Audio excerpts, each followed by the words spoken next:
How's it going, everybody? It's Pilot Flame, and we are back with another FPL video, and today we're going to be looking at the captaincy choices for Game Week 8, the last game week before the second international break. If you haven't done so already, make sure to hit that like button, subscribe to the channel if you're new around here. It greatly helps out the channel, and leave a comment down below as to who you're looking to captain this week, and turn those notification bells on so you can get the other videos and content as soon as it is readily available, and give us a follow over on Twitter and Twitch as well. Pilot Flame 226 on those platforms. We will be doing a deadline stream as per normal, 7 p.m. EST this Thursday.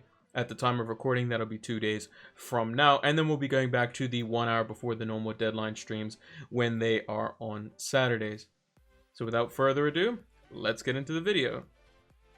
So the first captaincy option that we have here is Heung-min Son, one of the Spurs duo. He currently sits at 9.6 million, 71 points already this season, 8 goals, 2 assists, and just shy of 60% ownership. That means 6 out of 10 FPL teams will have Heung-min Son in their lineup. He only scored 2 points in Game Week 7, but he still has a very good fixture with an FDR rating of 2 going into this game week versus West Brom away. Now, I think that Son with Bale could be extremely valuable in these next few game weeks, and even especially versus the big teams. You know, after game week 8, they have to play some of the top 6 teams in quick succession, week on week, and I think that Son is probably the player that eventually most people are going to keep over Kane, mainly due to the fact that Mourinho likes to set his team often quite deep, and he's going to be the one, you know, breaking on the counterattack. So I can see versus, you know, normal teams or against the big teams, Kane's going to play the ball in behind, but now instead of just Son running onto it, you're going to have Bale as well, and then you're going to have basically 2 threats that the defenders have to mark, and then you're going to see a situation where you're going to see a lot of Son to Bale, Bale to Son, and then Kane's going to be left out with just key passes. Now, Kane will be taking penalties, and Son and Bale will probably get taken down for penalties once they are in the lineup game in, game out, and assuming they stay fit. And I think that Son is just one of these players that he's always in and around the box. Sometimes he plays a little bit wider in the Mourinho system, but this season, 8 goals, 2 assists. You know, he's been all over the place and just doing quite well for himself. And I think he could definitely get a big haul this week versus West Brom, who just conceded 2 to a Fulham team who kind of just ran at them, crossed the ball, and they just scored basically for the first goal. Mitrovic getting up for that one, and I think that Son and Kane, you know, they combined it for a header off a set piece. Kane with the, you know, brilliant flick on, and Son putting it in the back of the net. I think that can definitely happen versus West Brom. So Son is my front runner for the captaincy this game week. Our second captaincy choice is Son's partner in crime in Harry Kane. He currently sits at 10.9 million. He has 71 points, 6 goals, 8 assists, and is just shy of 44% ownership. And he got a goal with his additional 2 points, so a total of 6 points standard for a return for Harry Kane in game week 7, and he has the same fixture as Heung-min Son. Now, I think that in this game, most people are going to side with Harry Kane just because he had scored last week. He is lowered in ownership, however, and is currently leading, you know, most of the captaincy polls that I've been seeing, mainly the one for Fantasy Football Scout. And I think that Kane will probably be the one to, you know, be the most involved, as it were. However, if Bale, like I said, does play, he could have some of his points retracted because he could play a ball in over the top. Bale runs onto it, slides it across for Son, or vice versa. But Kane is still on penalties. He's very good in the air, which West Brom showed that they were not very good against, as, you know, they kind of let Mitrovic jump up for a free header. If you do that for Harry Kane, he's definitely going to do some damage, and I think that he's probably going to be the main player in this game. He's going to be free to roam around, free to drop in deep, free to get in the box, kind of basically dictate play all on his own, almost Kevin De Bruyne-esque in terms of some of the times the way he can play the ball in behind.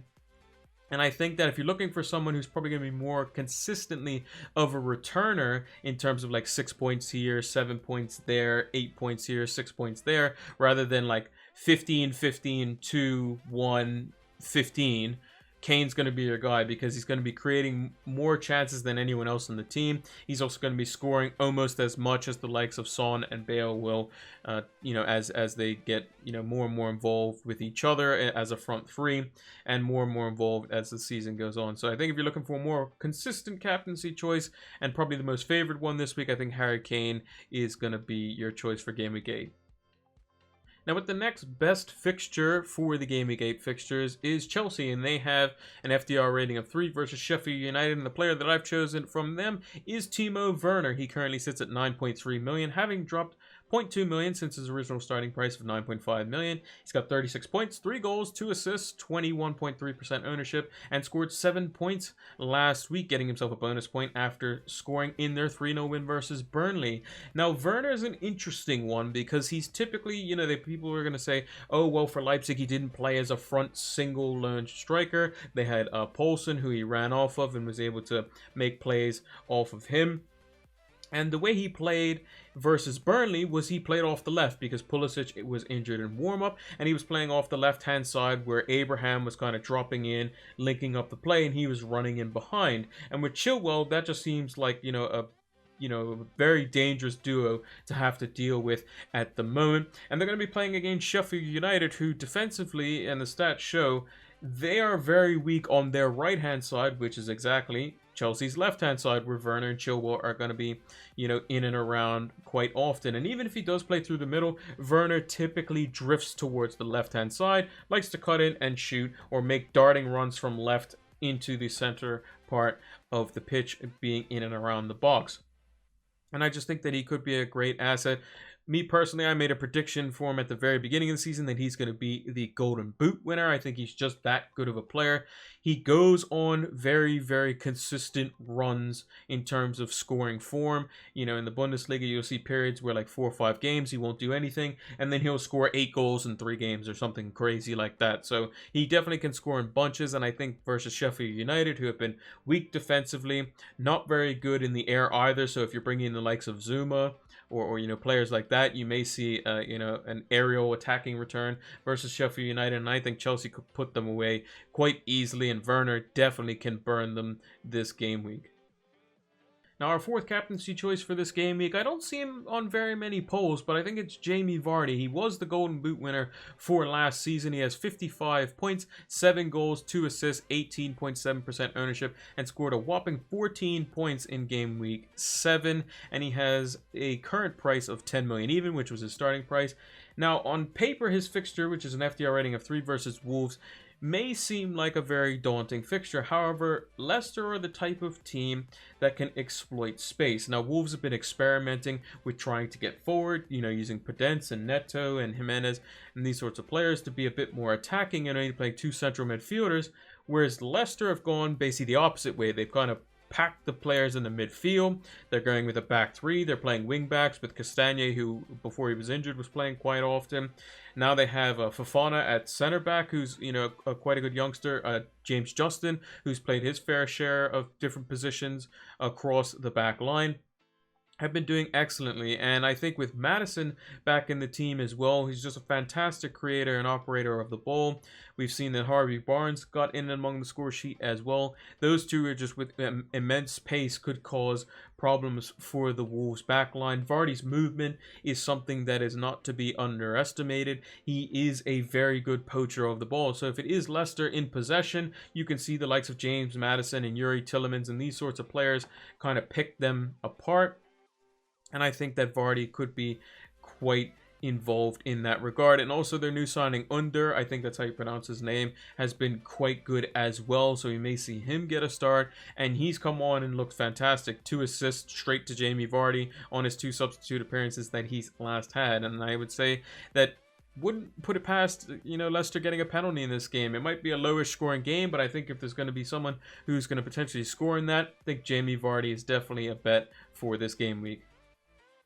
And then my differential captaincy choice, as I always do every game week, is Patrick Bamford. He currently sits at 6 million even in the forward line. He was 5.5 million to start the season. He has 51 points, 6 goals, 2 assists, 32.2% ownership, and had a blank game week last week in terms of his scoreline, only getting 2 points versus Leicester, which is a bit unfortunate because he did have a very good chance early on. He has an FDR rating of 3 versus Crystal Palace away, which, may seem on paper, Crystal Palace, somewhat good defensively. However, they did concede 2 to Wolves, who were in recent games only scoring 1 goal and didn't look like scoring more than that. But I think Leeds definitely create a lot of chances.